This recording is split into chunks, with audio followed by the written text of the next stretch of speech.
Coverings. Clothes are black, brown, red, yellow, white. Yet always remain blue. Acting in so many ways, yet remain always still. So many letters, so many vibrations, yet only one sound, one word. So many vehicles, yet none are me.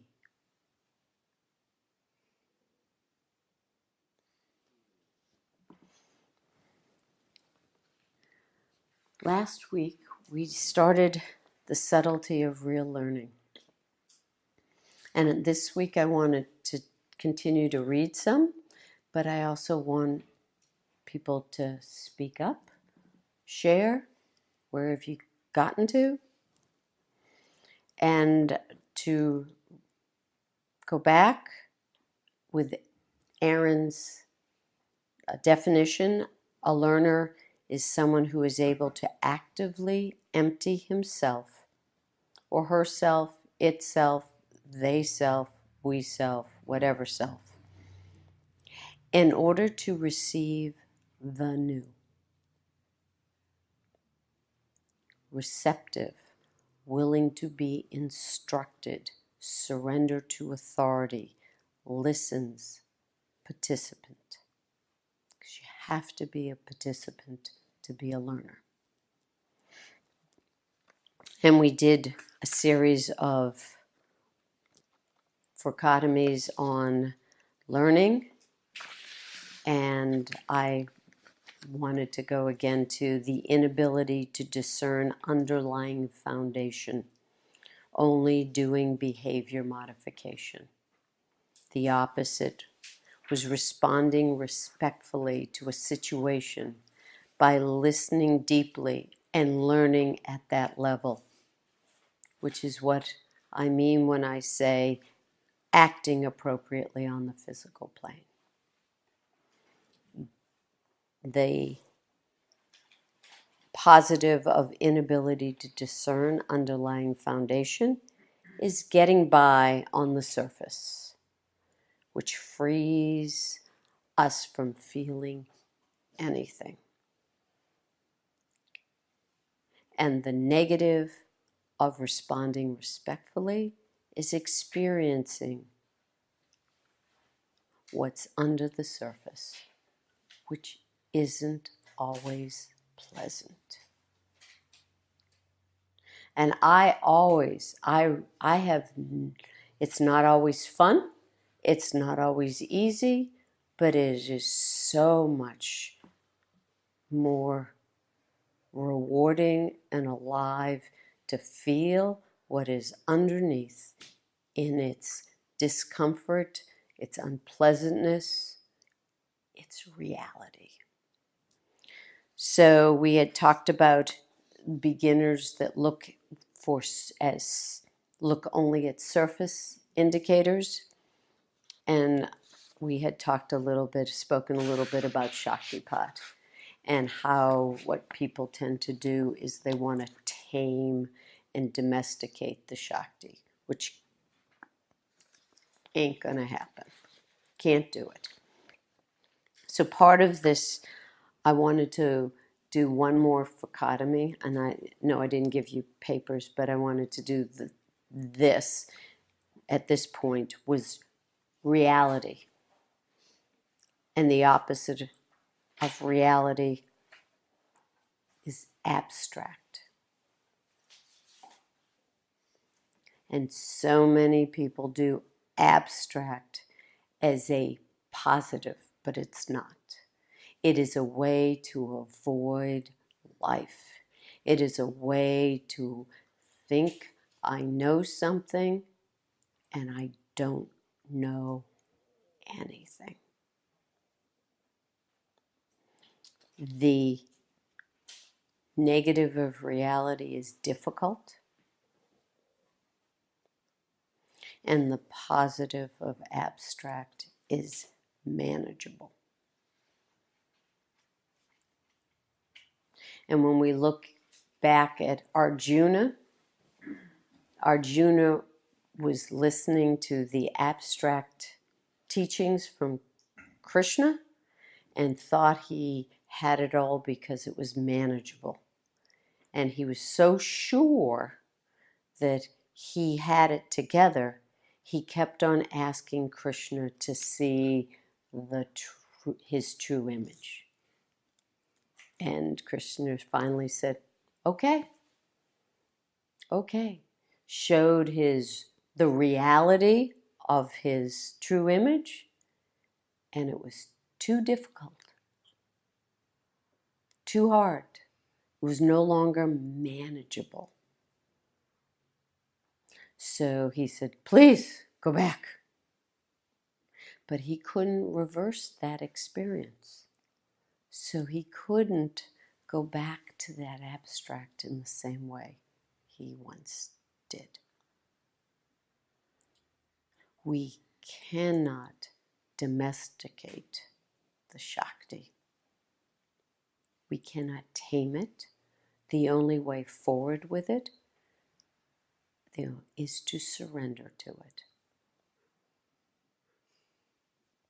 The Shakti is consciousness.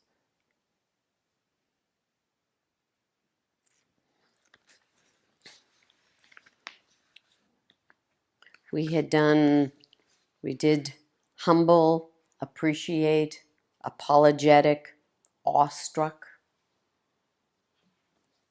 My all-time favorite, buffet chooser.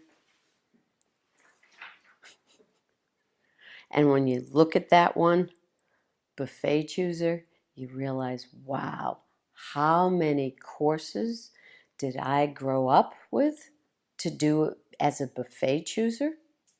And then I approach everything, my work, my relationships, and then sadhana as a buffet chooser. Nope, it's the chef's choice. Accept what's given.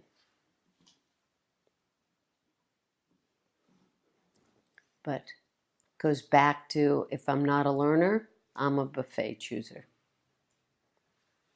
Again, the whole thing is, I don't want any discomfort. So I'm a buffet chooser. Hence, the positive of buffet chooser is no discomfort. No need to change. There's a similarity in some ways between the buffet chooser and abstract, because abstraction is a form of inking to avoid either learning or showing how little you know. Because tactically, when you make something that is actually concrete or specific or particular abstract, you take away a lot of the meaning of it and the rigor that's required to understand it. And so with a buffet, it's sort of the same thing. You're not choosing a meal that requires precision. You just got food. And it's that same sort of dulling of the specificity. Right, which I wrote, and I never can pronounce the word obfuscate. Obfuscation. Ink. Yep. We ink by clarification. I'm going to try and say it just so that, because it sounds good. Obfuscation by clarification. Okay, good. You can be the one who says it for me. Just insert. Thank you. And what it is using reasonable, which is abstract. That's what abstraction is. It's reasonable for each person, whatever their reasonableness is. What? It just reminded me of, a couple of things, but Václav Havel's essay on evasive thinking, Mm-hmm. where he says, abstraction is the stock and trade of evasive thinking. And as soon as someone tells you to look at the big picture, get your guard up. Yeah. Because they're about to obfuscate through clarification. Yes. Yes. They're going. These are not the droids you're looking for. This is all. It goes back to vague, what I call vaguizing. So using reasonable to actually obscure, to ink. And the sure voice knows everything based on assumption. So the person who inks is so sure, they're so sure, and it's all assumption.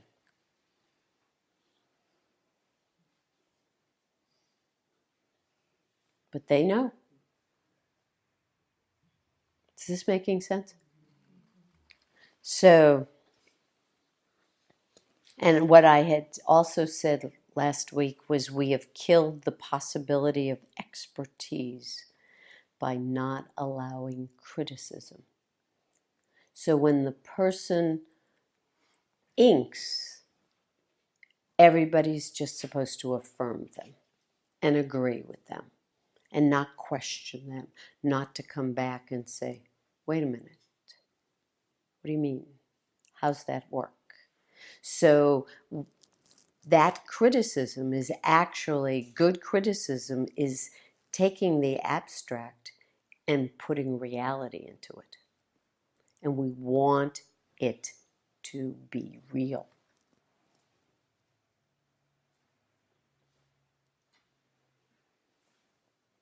And niceties, like people who have said to me, we're all one, those kind of abstractions, I said, great, then give me your checkbook.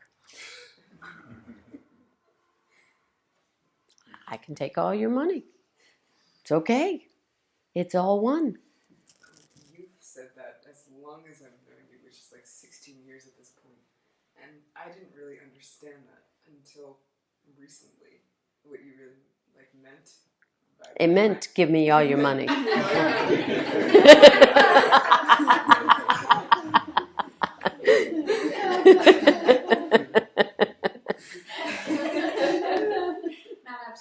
Not abstract. Reality. But that is, we're all one. What's the problem? Yeah, that's perfect for the selective chooser of, well, no, in that circumstance, I'm my own. You can't have my money. Right. Now there's Yeah. a line. Yeah. It's always pick and choose. So when I decided we're all one, when you decided it's differentiation. No. If we're going to be doing abstract, then we're going to make that real. And if it's going to be made real, then give me all your money.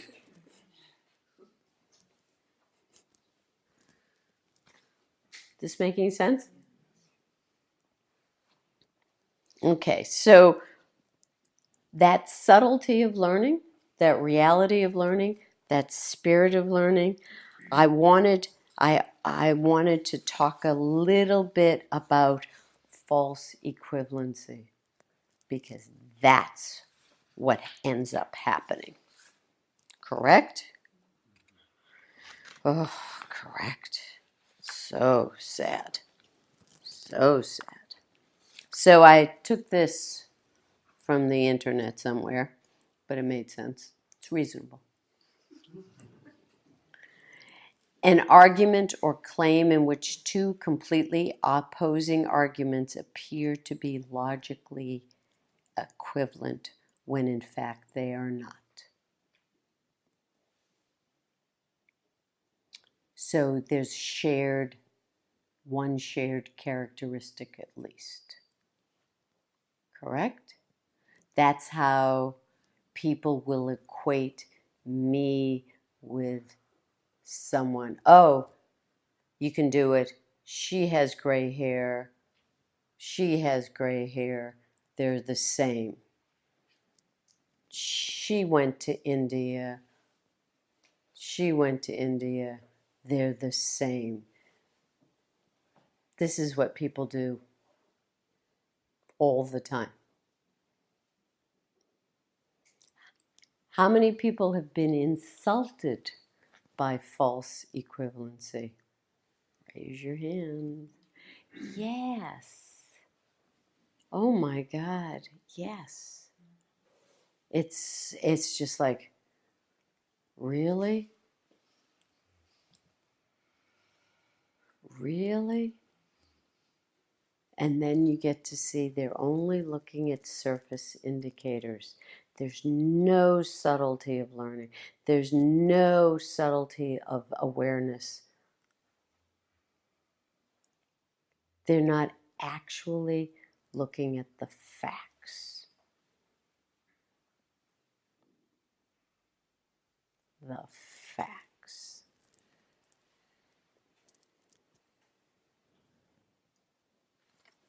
Did you want to, David, say something? Oh, well, you mean as in the reading here? Or whatever. You looked like you No, felt like you no, wanted to say especially something. now. No, you weren't. But, well, I could read the. This is actually something Joe sent. It has to do with the sort of equivalencies and the loss of expertise you mentioned. Mm-hmm. And the media is from the French thinker Michel Henry. He says the media depends on the dominant ideology of factions and prevailing materialism. It also depends on a corruption through which communication seeks to become its own content. The media thus speaks primarily about the media. It announces what will happen there. It describes what has happened and will happen there. It also speaks about those who were and will be there, such as singers, actresses, politicians, adventurers, and sports stars. Those who are given a microphone are the new clerics and the true thinkers of our time.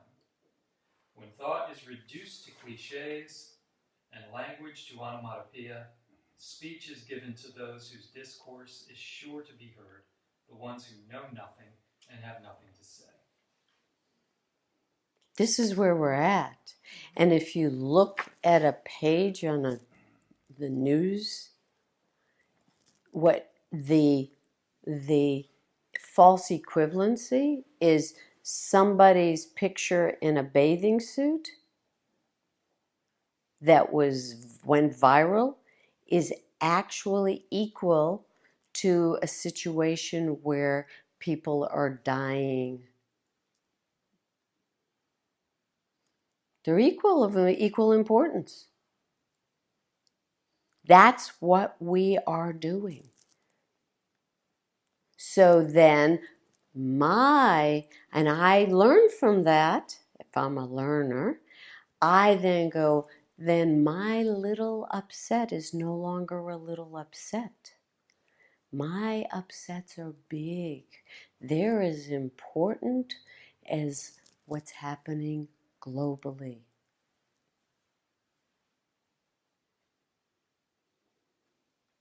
And we are really missing the point. And this is why I keep going with the peony story from last week from Musashi. It was just a peony. It's just a flower. But everything, every moment is an opportunity. Everything. At all times. And all places. Everything. No matter how apparently mundane. That's why the story of when Baba called me on the phone and I'm speaking to him and I'm realizing it was so enlivened and altered. It was so exquisite. But the video of it was just me holding a phone saying yes and no. And here's the number, basically. No. But again, only if you have the eyes to see this can you actually see this. And so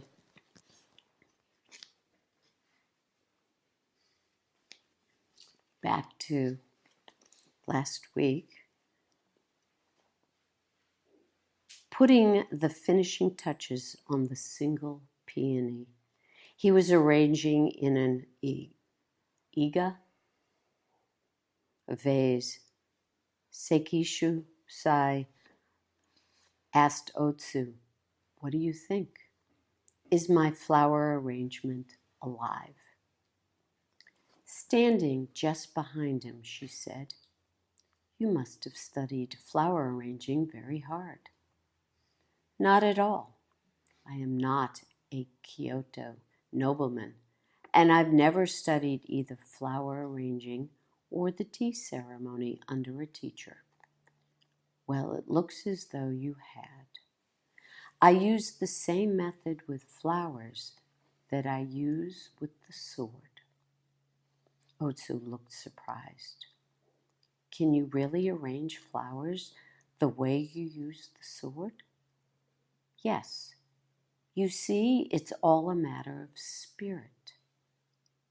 I have no use for rules, twisting the flowers with your fingertips or choking them at the neck.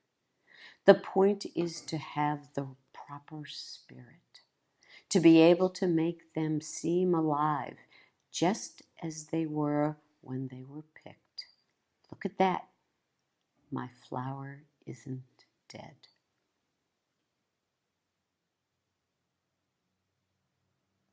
And as we go with that story, and remember, Otsu takes it to Denshin Jiro, and false equivalency. Musashi was a samurai. Denshin Jiro was a samurai. Therefore, they're equals. They were not. And the master knows a peony is not just a peony, and a cut is not just a cut.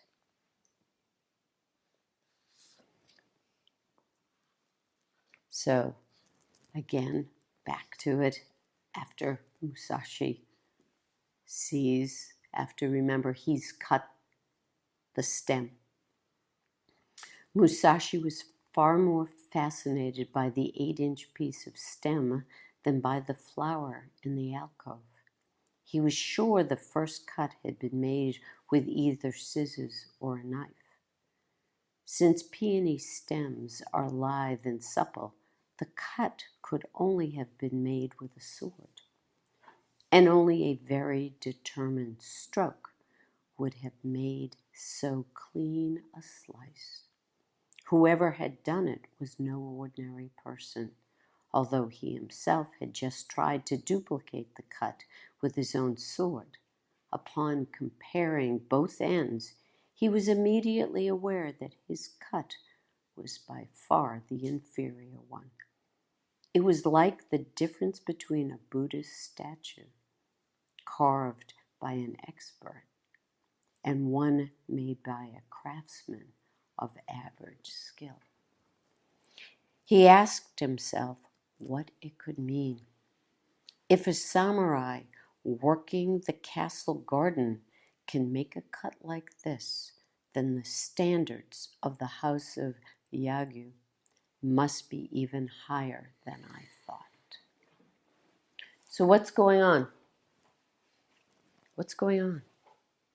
He's freaking out about his own competence compared to that of what he's seeing in someone else he doesn't even know, and he's making some assumptions. Correct. So he's wrong, but he is recognizing expertise that he does not himself have. He's attributing it to a gardener, basically, To a or or a guard in the garden. A vassal, yeah. in the garden. But he's seeing that he has more to learn. And he could see something that, remember, Denshinjiro could not see at all. He didn't even notice it. Nothing at all. So how many times do we walk into a room and we miss the entire event of what was really going on? I'm reminded of the incredible concert violinists and musicians that occasionally busk. Mm-hmm. And the People just walk by. Yeah. The same people that in some cases would have paid hundreds of dollars to go and see them in the concert hall don't even recognize the quality of the music when it's there for free, and they miss it altogether. That's right, because they were only looking at surface indicators, which goes back to hence Baba never wanting me to have the surface indicators. That then people would buy the surface indicators rather than the reality. Sort of a false equivalency there too. And then the subway, it's just another subway musician. Exactly. Tune Tune it out. Yeah. Exactly. Yeah. Yeah.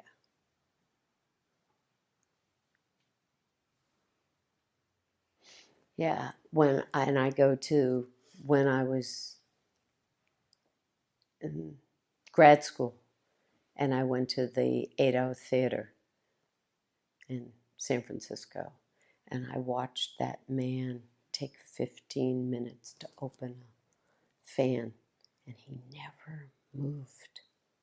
He never moved. It just opened. He just stood there. I was completely awestruck. I was just so overwhelmed by that. That's like too many years for me to count at this point. It's 50, it's close to 50 years. But I remember that moment. I'm there watching him open that. How many people were there bored? How many people missed in that same event, missed the whole thing of the awesomeness of somebody that can be completely still and just this fan? I swear to God, never saw it open. It just opened. Pure expertise. Exquisite. But you'd have to want to feel that underneath.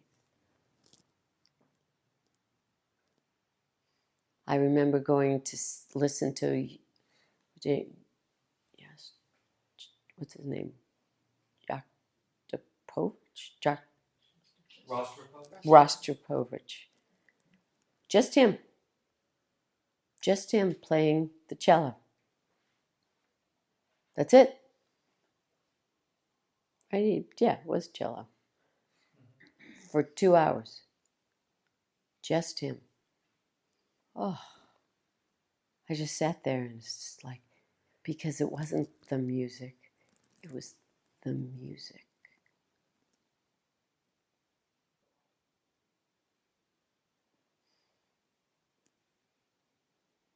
How much are we still interested? Or are we just playing abstraction, information, superficial, and missing, and willing to put up with this? Not real learning. And there'll never be the rasa, the nectar, if we just put up with this.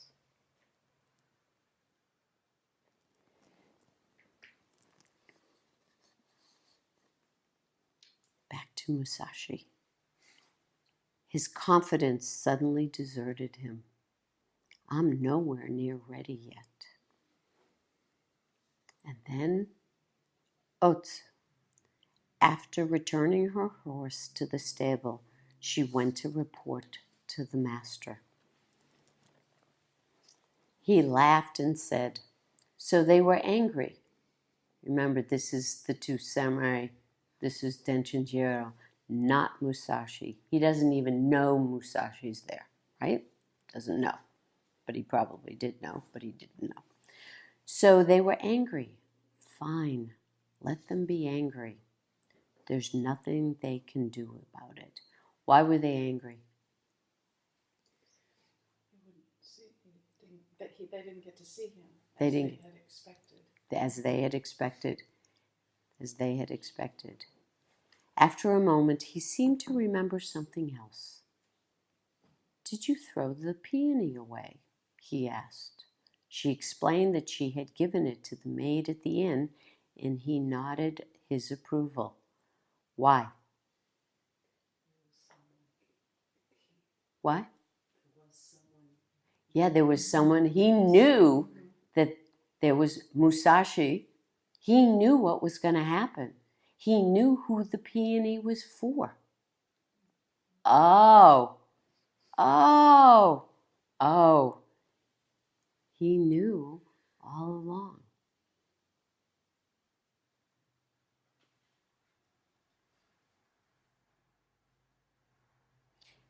Did the Yoshioka boy, that's Denchinjiro, take the peony in his hand and look at it? He asked. Yes, when he read the letter. And he just handed it back to me. He didn't look at the stem? Not that I noticed. He didn't examine it or say anything about it? No. It's just as well that I refused to meet him. He's not worth meeting. The house of Yoshioka might as well have ended with Kempo. What is that? What are we talking about now? The father was an honorable man, but they are not. Mm-hmm.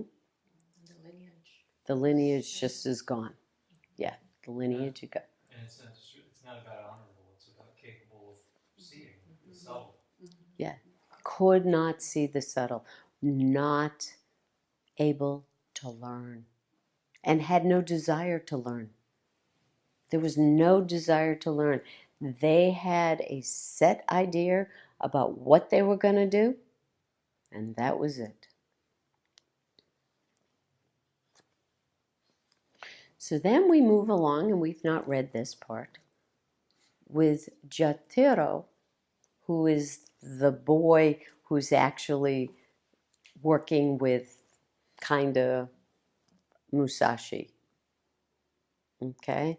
It's Musashi's vassal, in a way. And he's a spunky kid. And he's been pushing remember the chief retainer for the master? Who had gone the first time. Okay, so he's trying to push the retainer, the chief retainer, to read Musashi's letter.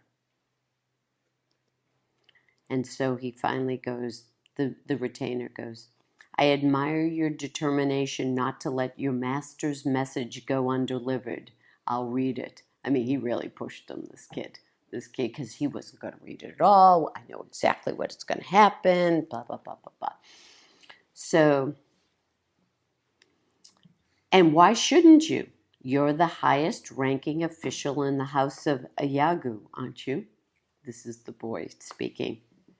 You wield your tongue superbly. Let's hope you can do the same with your sword when you grow up. He broke the seal of the letter and silently read Musashi's message. As he read, his face became serious. When he was finished, he asked, "Did you bring anything along with this letter?" "Oh, I forgot. I was to give you this too." Jotaro quickly pulled the peony stem from his kimono. Silently, Kizaemon examined both ends of the stem, looking somewhat puzzled. He could not completely understand the meaning of Musashi's letter. It explained how the inn's maid had brought him a flower, which she said had come from the castle, and that upon examining the stem, he had discovered that the cut had been made by no ordinary person. The message continued. After putting the flower in a vase, I sense some special spirit about it, and I feel that I simply have to find out who made that cut. The question may seem trivial, but if you would not mind telling me which member of your household did it, I would appreciate your sending a reply by the boy who delivers my letter. What's he doing? What's happening? He wants to learn. He wants to know who to go to learn. He's created yoga space. Now he wants to fill it. Yeah. And he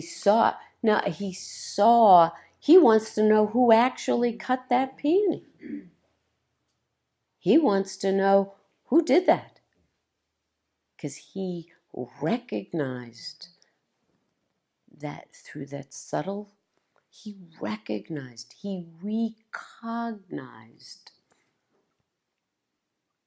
that cut was no ordinary cut.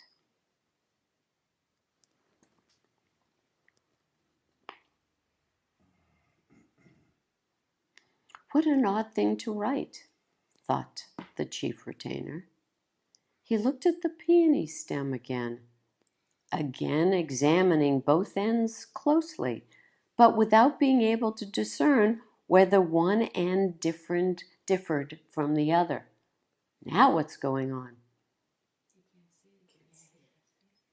He can't see it, and what else? He's intrigued, but Musashi's cut is not as bad as Musashi thought.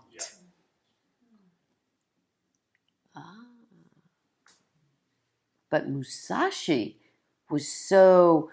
he could recognize the difference in the two cuts.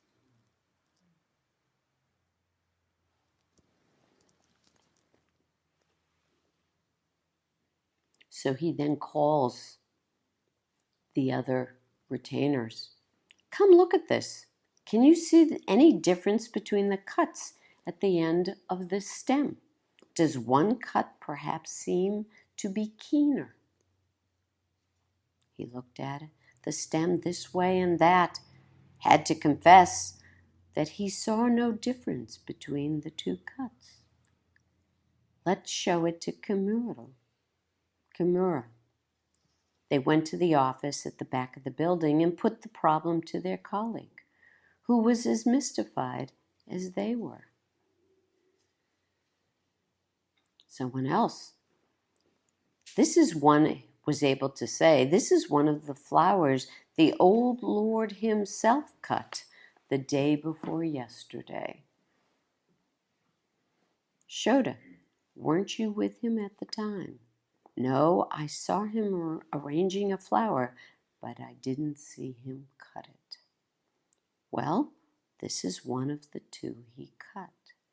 He put one in the vase in his room and had Otso take the other to Yoshioka Denshijiro with a letter. Yes, I remember that. As he started to read Musashi's letter again, suddenly he looked up with startled eyes. This is signed Shimen Musashi, he said. Do you suppose this Musashi is the Miyamoto Musashi who helped the Hoisin priests kill all that riffraff at the Hanya plain? It must be. So they passed the letter around back and forth, rereading it. The handwriting has character. Yes, he seems to be an unusual person. If what this letter says is true, said the chief retainer, and he really could tell that this stem had been cut by an expert, then he must know something we don't.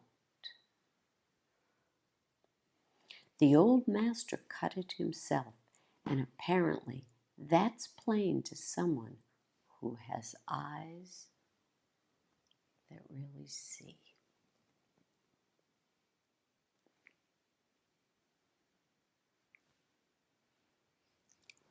That's the point. At least they knew they did not. And these were, remember, the old master's retainers, chief retainers. But they were not of the same caliber as the master, and only Musashi had that capacity to see. It's just a peony.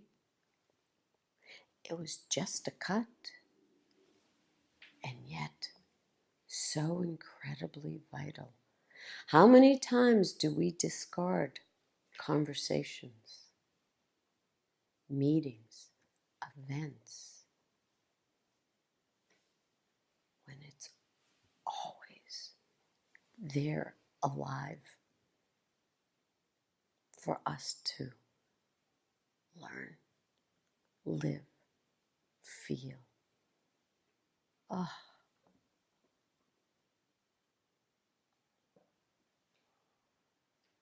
nothing should be discarded. Nothing is a waste.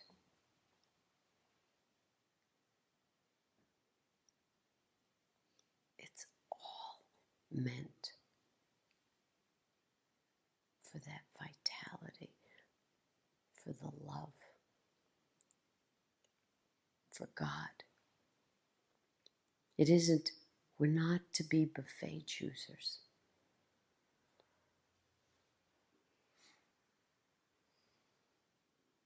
Everything. Chef's choice. God's choice.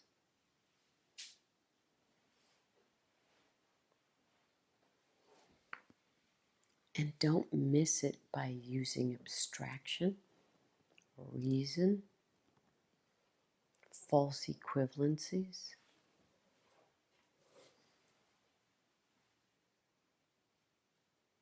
And anything else that inks the reality of what's actually going on.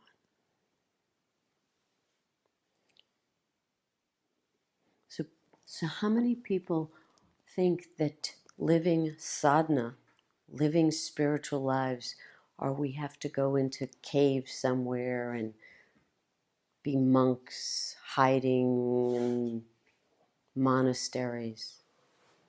Baba used to say, the world is in the monastery. We do everything that happens in the world happens in the monastery. It's no difference. And the people who didn't have the eyes to see it, don't have the eyes to see it. In the monastery, in the cave, anywhere.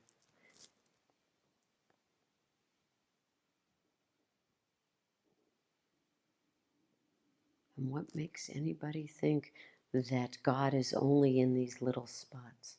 How limiting of God. God is everywhere. And live it. You want to have that as a nice little meme? God is everywhere? Then live it.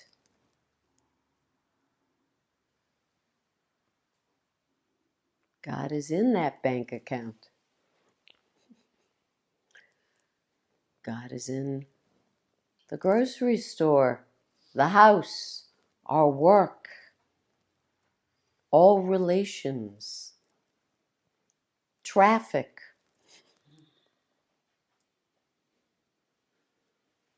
illness,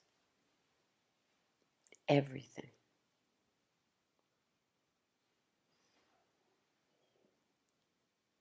questions, comments? So for me, this particular dichotomy on the chef's choice, we had talked in Thursday's class, and that particular corner I always attribute to my mother. And this morning I was rewatching last week's class and trying to work with this, and really struggling with that upper corner. And I know that I have bring my mother to the table, but what I just learned, and it's not that you've never said it, but I just got it differently, of just how I'm always supposed to learn from that relationship with my mother, and that's what I'm supposed to get. And I know you've always said that, but it doesn't matter. It doesn't matter about my mother. It's just what comes up in me. And again, you've always said that. And I've been wrong in that way, wrongly blaming her and keeping the strife with her. And it's not her. No, it's what you bring to the table. You accepts what's given. Negative, have to swallow things you don't want to. And again, the belief that you have no agency. Yeah. It is that whole thing of no agency, it's so fake. You always have agency. Even the agency that I don't have any agency is agency. The phrase "I have no agency" is an agent saying I have no agency.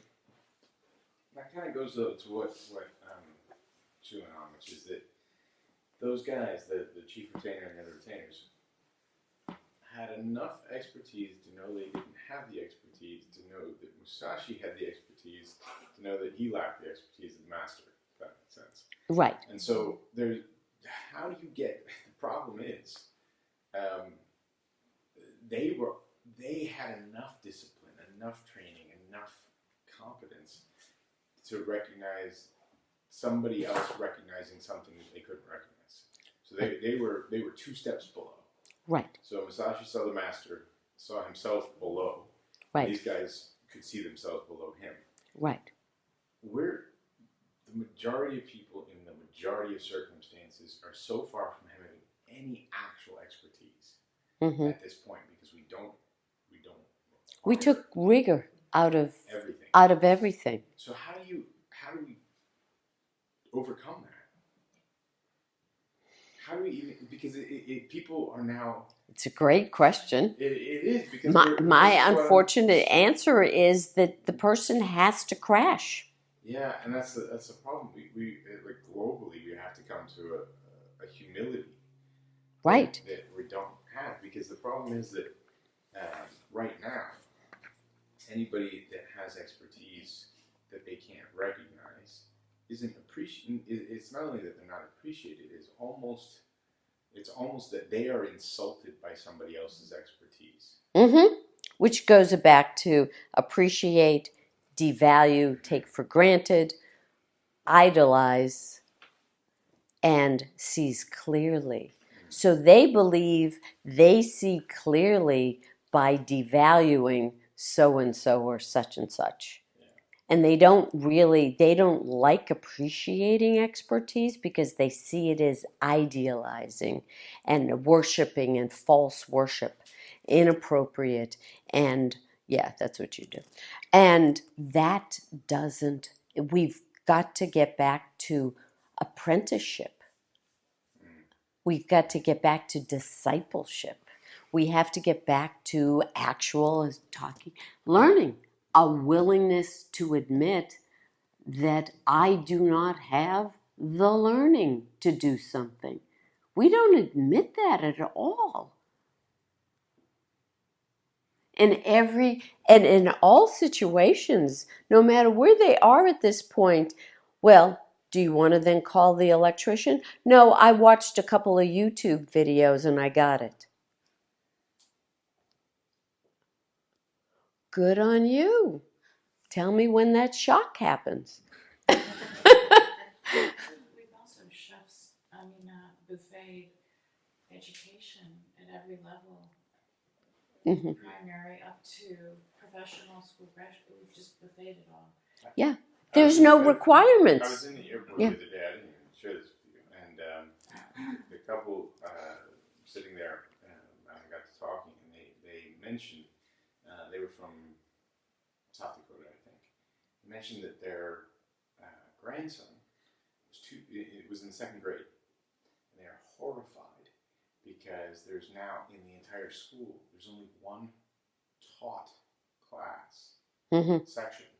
There are two other sections of kids that are handed iPods for self-directed learning in the second grade. So they're learning on an iPad rather than from an actual human being. And I had no idea that it was quite that extreme, but you have to actually opt in to the class. With a teacher.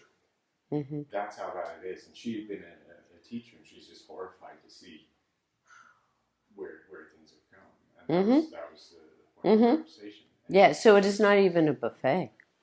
Yeah.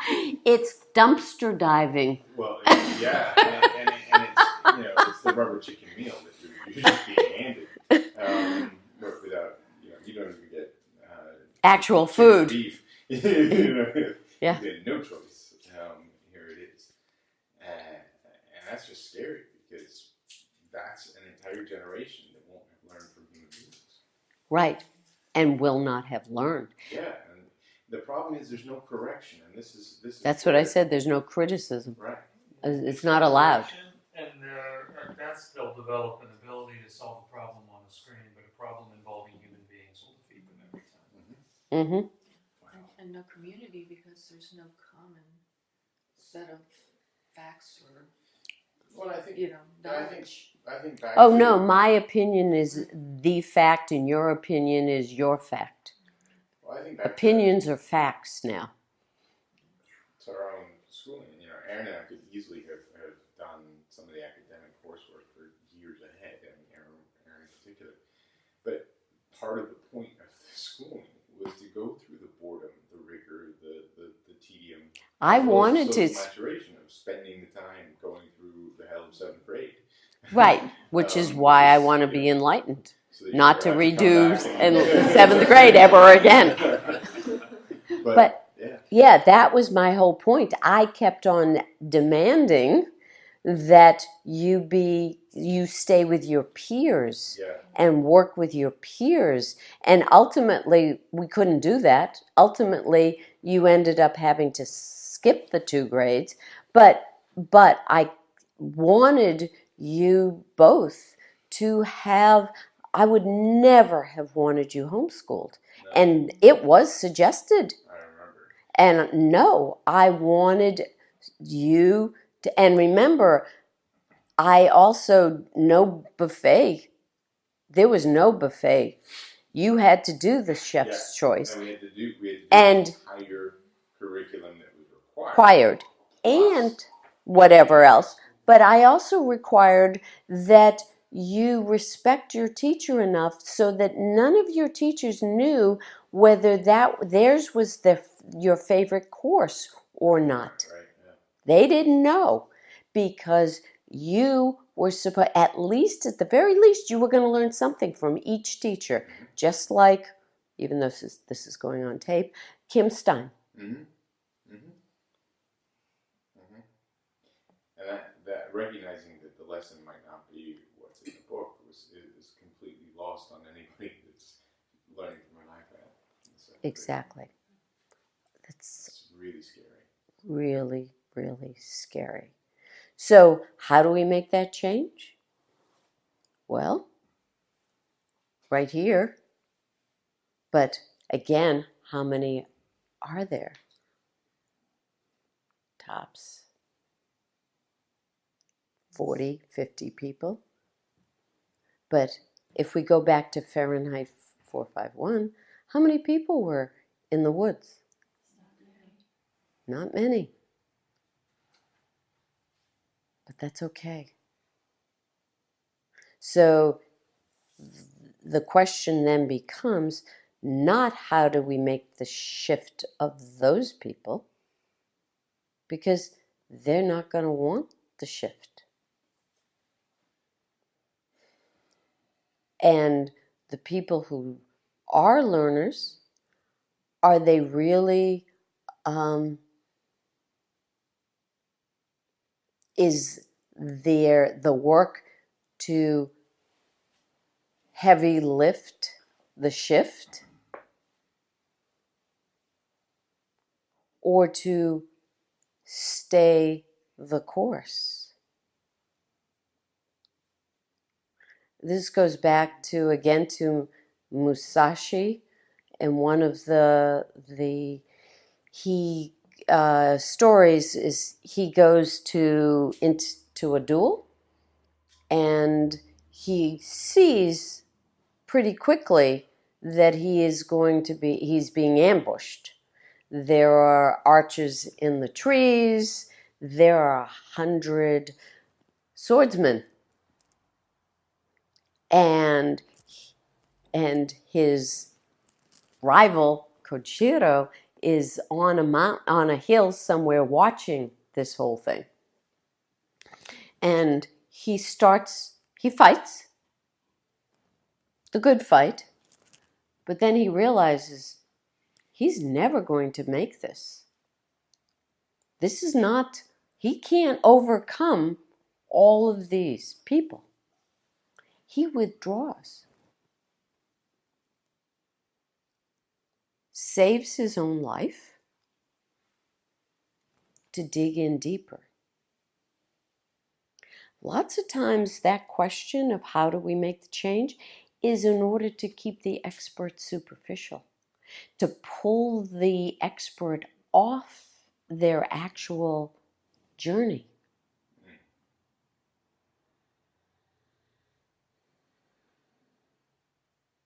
And miss the point. It goes a bit to not to run around erasing other people's lines or overcoming other people's lines, but making our own lines longer. Did you? And that's really, really important. Yeah. So when you said that, just now that with the Musashi story, had he continued to fight and died, it's so basically that question: how can we, whatever, if that's the motivation of that question is to push the expert off their path, then it's the drowning. Mm-hmm. Okay. Yeah, it's the drowning. We drown We if drown. we're not ready. So just look at Gandhi. How did he make the change?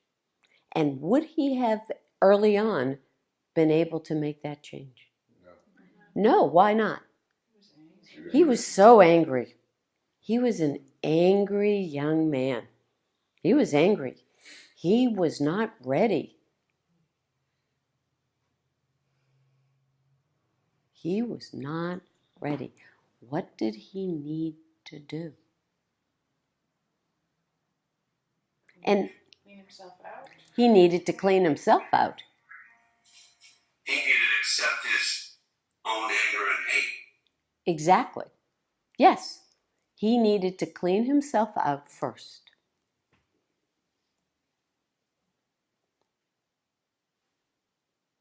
And the other thing is, each of us has our own destiny.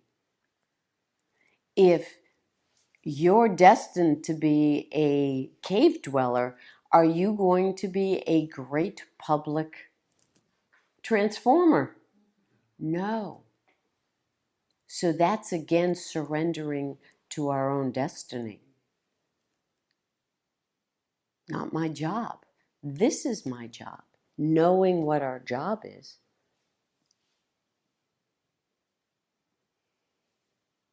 So we look at those children, and those second graders, that their parents are willing to have them in the classes with the iPads, they earn those parents. They have something to pay, don't they? Oops. They have something to overcome, to work with.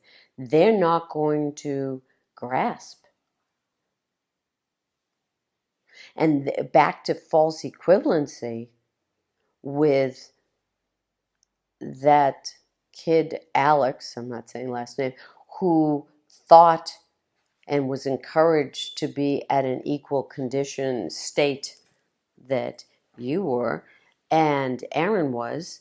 And he then, his mother said that he was bored in his math class.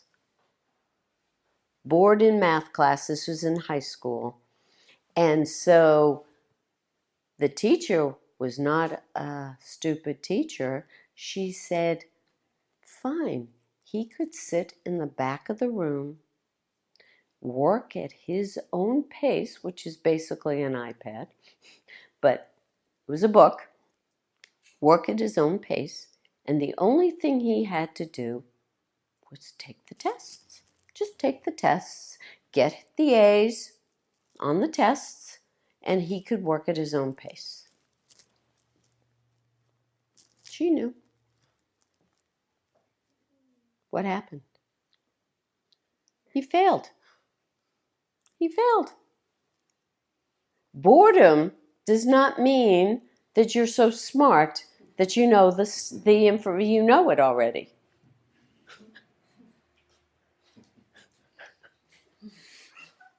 Very important. And we've missed that. We don't want our children to be bored. I specifically made Ian and Aaron be bored and learn how to handle boredom. It's very important. It is very important. Oh my God, that is such an incredible skill. And we do not allow it anymore.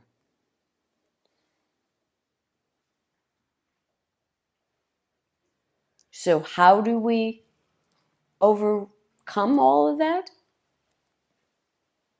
Make them face their boredom.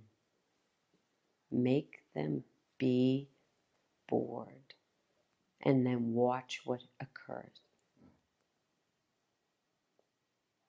Because you take away the iPad, we've got, what was it called? On the island, not Brave New World, the kids. Flies, Lord of the Flies. You put the children, you take a bunch of children, no teacher, and you take away the iPads. We've got Lord of the Flies.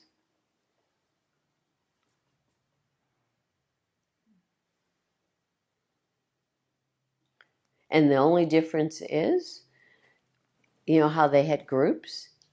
Every individual will be the captain of their own group.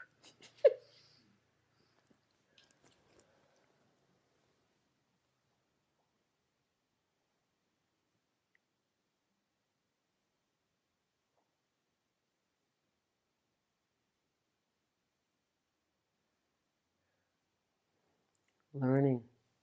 We have to go back. But we have to be able not to be drowned first. We have to do the work where we have chosen wisely, where we are clear, clean, surrendered to God, surrendered to love, so that our motivation is always in that camp.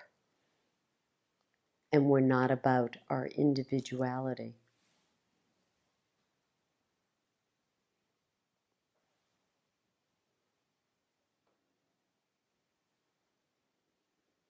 Thank you.